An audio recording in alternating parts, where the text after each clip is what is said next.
এটি এমন এক পৃথিবী যেখানে টাকার কোনো মূল্য নেই, সময়েরই সব মূল্য। এখানে কোনো কিছু কিনতে হলে আপনাকে বিনিময়ে কিছুটা সময় দিতে হবে, তবেই আপনি তা কিনতে পারবেন। কিন্তু এই বিশ্বে একটি সুন্দর জীবনযাপন করতে হলে আপনার কাছে পর্যাপ্ত সময় থাকতে হবে। কারণ যখন কোনো মানুষের বয়স ২৫ বছর পূর্ণ হয়, তখন তার হাতে একটি ডিজিটাল কাউন্টডাউন বা ঘড়ি চলতে শুরু করে। আর যখনই সেই কাউন্টডাউন শূন্য শূন্য হয়ে যায়, তখনই মানুষের জীবনের সমাপ্তি ঘটে। এখানে ধনী ব্যক্তিদের কাছে এত বেশি সময় থাকত যে তারা হাজার হাজার বছর বেঁচে থাকতে পারত।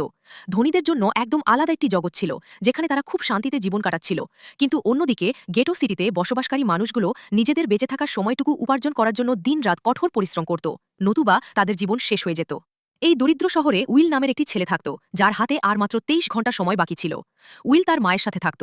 যেহেতু ২৫ বছর বয়সের পর মানুষের বয়স আর বাড়ে না, তাই উইলের মায়ের বয়স ৫০ বছর হলেও তাকে দেখতে অনেক তরুণী লাগত। আজ উইলের মায়ের ৫৫তম জন্মদিন। মায়ের জন্মদিন উদযাপন করার জন্য উইল আগের রাতে অতিরিক্ত সময় ওভারটাইম কাজ করে এক বোতল শ্যাম্পেন নিয়ে এসেছিল। সে ভীষণ আনন্দিত ছিল। তখন উইলের মা বলেন, তুমি কোনো মেয়ের সাথে ডেট করো না কেন? উইল উত্তর দেয়, এসবের জন্য তার কাছে সময় আছে। উইলের মা উইলকে জানান তাকে কারেন্টের বিল এবং ব্যাংকের ঋণের পাওনা সময় শোধ করতে হবে, তা না হলে জরিমানা হতে পারে। সেজন্য মা ব্যাংকে গিয়ে বিল ও ঋণ মেটাতে যাচ্ছেন। মা জানান তার কাছে মাত্র ৩ দিনের মতো সময় বাকি আছে। বিদ্যুৎ বিল আর ব্যাংক লোন দিতেই প্রায় সব সময় চলে যাবে। তাই মা বলেন, আগামীকাল সন্ধ্যায় তুমি বাসস্ট্যান্ডে আমার জন্য অপেক্ষা করো। আমার সময় শেষ হওয়ার আগেই যেন আমি তোমার কাছ থেকে কিছু সময় নিতে পারি। উইল রাজি হয় এবং বলে, ঠিক আছে, আমি সময় মতো পৌঁছে যাব। কাজে বের হওয়ার আগে উইলের মা উইলের হাত ধরেন এবং নিজের শরীর থেকে উইলের শরীরে ৩০ মিনিট সময় হস্তান্তর করে দেন, যাতে সে সকালে একটি ভালো নাস্তা কিনে খেতে পারে। এরপর দুজনই নিজ নিজ কাজে বের হয়ে যান। পথে হাঁটার সময় একটি ছোট মেয়ে উইলের কাছে আসে। সে একটি ক্যাপসুল বাড়িয়ে দিয়ে অল্প কিছুটা সময় ভিক্ষা চায়। উইল ভালোবেসে হেসে সেই মেয়েটিকে ৫ মিনিটের একটি সময় ক্যাপসুল দিয়ে দেয়। এখানে জানা যায় যে এই দুনিয়ায় মানুষ ক্যাপসুলের সময় জমিয়ে রাখতে পারে এবং তা ব্যবহার ও ট্রান্সফার করতে পারে। এরপর উইল কারখানায় তার কাজে চলে যায় এবং সারাদিন কাজ করে। কাজের ফাঁকে উইল কফি খেতে গেলে দেখতে পায় সেখানে কফির দাম দ্বিগুণ হয়ে গেছে। যেখানে আগে ১ কাপ কফির দাম ছিল ২ মিনিট, এখন কোনো পূর্ব ঘোষণা ছাড়াই তা বাড়িয়ে ৪ মিনিট করা হয়েছে। এই জিনিসটা দেখা ও সহ্য করা খুবই কষ্টের, কারণ কোনো নিয়ম ছাড়াই হঠাৎ দাম বাড়িয়ে দেওয়া হতো। বাধ্য হয়েই উইলকে ৪ মিনিট খরচ করেই কফি কিনতে হয়। দিন শেষে উইল একটি বারে যায়। সেখানে উইলের এক বন্ধু ছিল যে সবসময় মাতাল থাকত। সে উইলকে দেখায় যে বারে একজন অচেনা লোক সবাইকে বিনামূল্যে ড্রিঙ্কস খাওয়াচ্ছে এবং তার কাছে প্রচুর সময় আছে।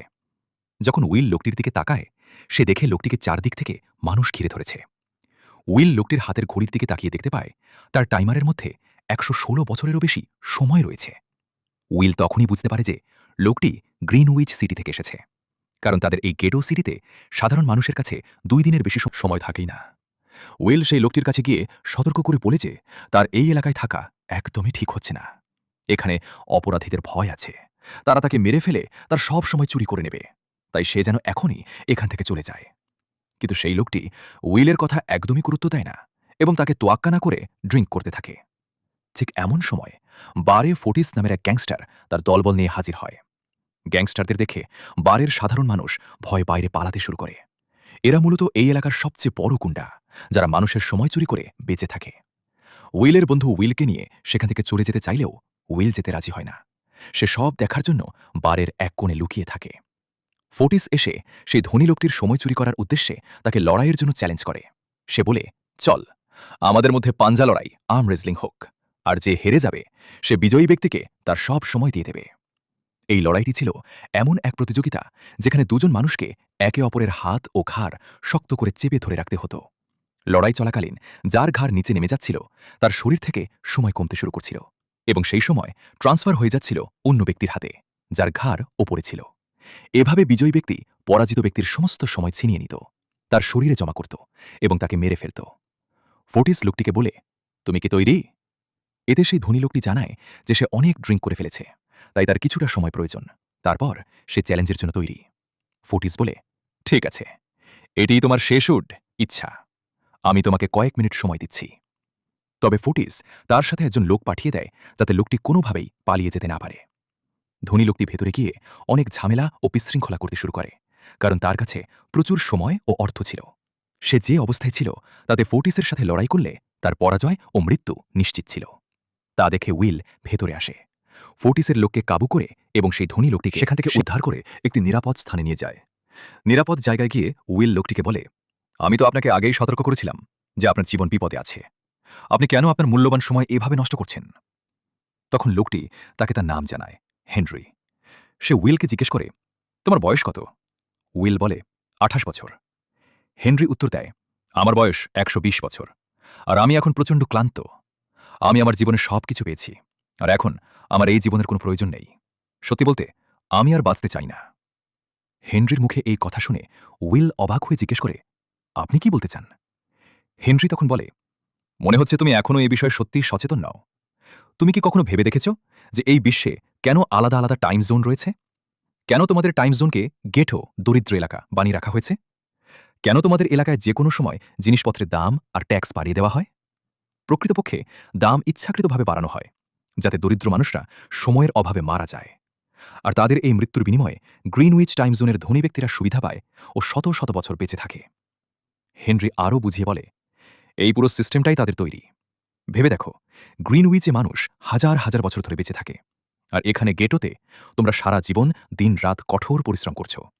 এটা এই কারণে যে তারা তোমাদের এটা করতে বাধ্য করে। তারা চায় না তোমরা নিজেদের কাছে বেশি সময় জমা রাখো। তাই তোমাদের বাধ্য করা হয় সারা জীবন তাদের জন্য কাজ করতে। তারা জিনিসপত্রের দাম বাড়ায় আর তোমাদের সবচেয়ে বেশি সময় খরচ করতে বাধ্য করে, যাতে তোমরা মারা যাও এবং তোমাদের মৃত্যুর বিনিময়ে তারা প্রতিদিন বেঁচে থাকতে পারে। আমি এমন এক জীবন বাঁচতে চাই না যা একজন দরিদ্র মানুষের মৃত্যুর উপর দাঁড়িয়ে আছে। এসব গভীর কথা শোনার পর উইল বুঝতে পারে যে হেনরি আসলেই খুব ভালো একজন মানুষ। তখন হেনরি উইলকে জিজ্ঞেস করে, উইল, তোমার কাছে যদি আমার মতো এত সময় থাকতো, তবে তুমি কি করতে? উইল জবাবে বলে, প্রথমত, আমি বারবার আমার হাতের ঘড়ির দিকে তাকানো বন্ধ করতাম। কারণ সেই মুহূর্তে উইলের হাতেতে মাত্র ১৮ ঘন্টা সময় বাকি ছিল। সে ঘুমাতে যাওয়ার আগে বা খাবার খাওয়ার সময় সবসময় ভয়ে ভয়ে হাতের টাইমারের দিকে তাকাত। এই বুঝি তার সময় শেষ হয়ে এলো এবং সে মারা গেল। উইল হেনরিকে জানায় যে তার মা অত্যন্ত কঠোর পরিশ্রম করেন। যদি তার কাছে হেনরির মতো এত অঢেল সময় থাকত, তবে সে তার মায়ের জন্য একটি সুন্দর ও ভালো বাসা কিনে দিত, যাতে তারা দুজন সারাদিন সুখে শান্তিতে দিন কাটাতে পারত। কথোপকথন শেষে উইল হেনরিকে বলে, আজকে রাতে তাদের এই নিরাপদ স্থানেই আশ্রয় নিয়ে থাকতে হবে, কারণ বাইরে বের হওয়া বিপজ্জনক হতে পারে। পরদিন সকালে পরিস্থিতি শান্ত হলে হেনরি নিজের বাসায় ফিরে যেতে পারবে। এরপর তারা দুজন সেখানে ঘুমিয়ে পড়ে। পরদিন সকালে হেনরি ঘুম থেকে উঠে দেখে উইল তখনও গভীর ঘুমে আচ্ছন্ন। হেনরি নীরবে উইলের পাশে যায় এবং তার কাছে থাকা সময়ের মধ্য থেকে প্রায় সমস্ত সময় উইলের শরীরে ডিজিটালভাবে ট্রান্সফার করে দেয়। হেনরি নিজের কাছে মাত্র অল্প কয়েক মিনিটের সময় রেখে দেয় এবং সেখান থেকে বের হয়ে একটি ব্রিজের দিকে হেঁটে চলে যায়। কিছুক্ষণ পর উইল যখন ঘুম থেকে ওঠে, সে দেখে হেনরি সেখানে নেই। উইল স্বভাববশত ঘুম থেকে উঠে সবার আগে নিজের হাতের ঘড়ির দিকে তাকায়। নিজের টাইমারের দিকে তাকাতেই সে দেখতে পায় তার হাতে ১৫০ বছরেরও বা প্রায় ১১৬ বছরের বেশি সময় রয়েছে।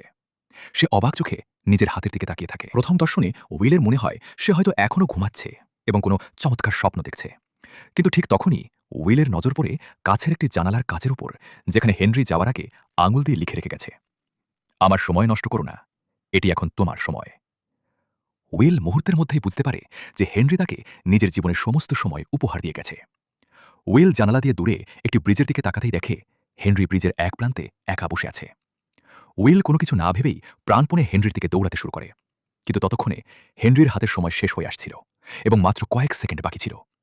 উইল পৌঁছানোর ঠিক আগের মুহূর্তে হেনরির সময় সম্পূর্ণ শূন্য হয়ে যায় এবং তার প্রাণহীন দেহটি ব্রিজ থেকে নিচে গড়িয়ে পড়ে যায়। উইল হেনরির নিথর দেহের পাশে দাঁড়িয়ে গভীর শোক ও কষ্টে ভেঙে পড়ে।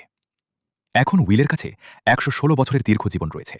কিন্তু উইল সচেতনভাবে বুঝতে পারে যে সে যদি এখানে আর এক মুহূর্তও দাঁড়িয়ে থাকে, তবে সবাই তাকেই হেনরির খুনি বলে সন্দেহ করবে। তাই উইল সেখান থেকে দ্রুত সরে পড়ে এবং সোজা তার সেরা বন্ধুর কাছে চলে যায়। উইলের হাতে এত বিপুল পরিমাণ সময় দেখে তার মাতাল বন্ধু একদম তাজ্জব ও বাক্রুদ্ধ হয়ে যায়। উইল পরম ভালোবাসায় নিজের বন্ধুর টাইমার বাড়িয়ে তাকে ১০ বছরের পুরো সময় উপহার হিসেবে ট্রান্সফার করে দেয়। বন্ধুটি আবেগপ্লুত হয়ে উইলকে ধন্যবাদ জানায়। তখন উইল তাকে বলে, এত বেশি সময় নিয়ে এই গেটো দরিদ্র এলাকাতে থাকা মোটেও নিরাপদ নয়, কারণ এই সময়ের লোভে যে কোনো অপরাধী তাকে মেরে সময় ছিনিয়ে নিতে পারে। উইল জানায় সে এবার গ্রিনউইচ সিটিতে গিয়ে তার মায়ের জন্য একটি সুন্দর বড় বাড়ি কিনবে এবং সেখানে তারা নিরাপদ ও শান্তিতে জীবন কাটাবে। বন্ধুকে বিদায় জানিয়ে উইল সেখান থেকে দ্রুত বের হয়ে পড়ে। উইল তার মায়ের সাথে দেখা করার উদ্দেশ্যে বাসস্ট্যান্ডের দিকে রওনা হয়। ২ দিন আগে উইলের মা তাকে বলে গিয়েছিলেন যে তিনি কারেন্টের বিল এবং ব্যাংকের লোন শোধ করে নির্দিষ্ট বাসস্টপটিতে এসে উইলের জন্য অপেক্ষা করবেন। অন্যদিকে উইলের মা ব্যাংক ও বিদ্যুৎ বিলের সমস্ত পাওনা মেটানোর পর বাসায় ফেরার উদ্দেশ্যে বাসে ওঠার জন্য কাউন্টারে আসেন। কিন্তু সেখানে এসে তিনি এক চরম ধাক্কা খান। তিনি দেখতে পান বাসের টিকিটের দাম হঠাৎ করে দ্বিগুণ বাড়িয়ে দেওয়া হয়েছে। আগে যে পথের বাসের ভাড়া ছিল ১ ঘন্টা সময়, সেখানে হঠাৎ করেই ২ ঘন্টা সময় চাওয়া হচ্ছে। এটি দেখে উইলের মা ভীষণ চিন্তিত ও হতাশ হয়ে পড়েন।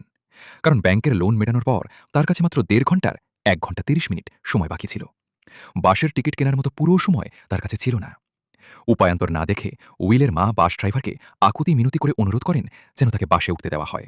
তিনি বলেন, পরের বাস স্টপেজেই আমার ছেলে উইল অপেক্ষা করছে। শেষে এসে আপনাকে বাকি সময়টুকু মিটিয়ে দেবে। কিন্তু পাষাণ বাস ড্রাইভার তার কথায় বিন্দুমাত্র কর্ণপাত করে না। সে রুরুভাবে জানিয়ে দেয়, আপনার কাছে পর্যাপ্ত সময় নেই, তাই হেঁটে যান। উইলের মা খুব ভালো করেই জানতেন পরবর্তী বাস স্টপটি এখান থেকে অনেক দূরে। হেঁটে যেতে কমপক্ষে ২ ঘন্টা লাগবে, অথচ তার হাতে সময় আছে মাত্র ১.৫ ঘন্টা। বাসের ভেতর অনেক যাত্রী ছিল। উইলের মা তাদের কাছেও একটুখানি সময়ের জন্য আকুল প্রার্থনা করেন। কিন্তু এই নিষ্ঠুর সমাজে কেউ তাকে সাহায্য করতে এগিয়ে আসে না। তাকে ছাড়াই বাসটি ছেড়ে চলে যায়।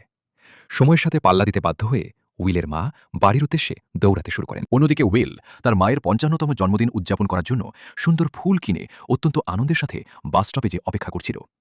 কিন্তু বাসটি যখন স্টপে এসে থামে এবং একে একে অনেক যাত্রী নেমে যায়, উইল দেখে তাদের মধ্যে তার মা নেই।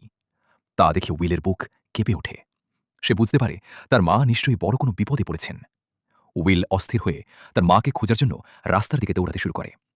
এদিকে রেচেলের উইলের মা হাতে মাত্র কয়েক মিনিট সময় অবশিষ্ট ছিল। সে তীব্র গতিতে রাস্তার গাড়িঘোড়া ও মানুষের ভিড় ঠেলে প্রাণপণে দৌড়াচ্ছিল। পথচলতি মানুষ বা ঘরবাড়িতে কড়া নেড়ে সে সামান্য একটু সময় ভিক্ষা চাইছিল, কিন্তু কেউ তাকে সাহায্য করেনি। দূর থেকে উইল হঠাৎ দেখতে পায় তার মা দৌড়ে আসছে। উইলও চিৎকার করে মায়ের দিকে দৌড়াতে শুরু করে। দুজনই দুজনকে বাঁচানোর জন্য তীব্র গতিতে মুখোমুখি দৌড়াতে থাকে। কিন্তু রেচেল যখন উইলের একদম কাছাকাছি পৌঁছায়, ঠিক তখনই তার হাতের টাইমারের সময় ০০ হয়ে যায়। মায়ের হাত স্পর্শ করার ঠিক ১ সেকেন্ড আগেই রেচেল উইলের চোখের সামনে মাটিতে লুটিয়ে পড়ে শেষ নিঃশ্বাস ত্যাগ করে।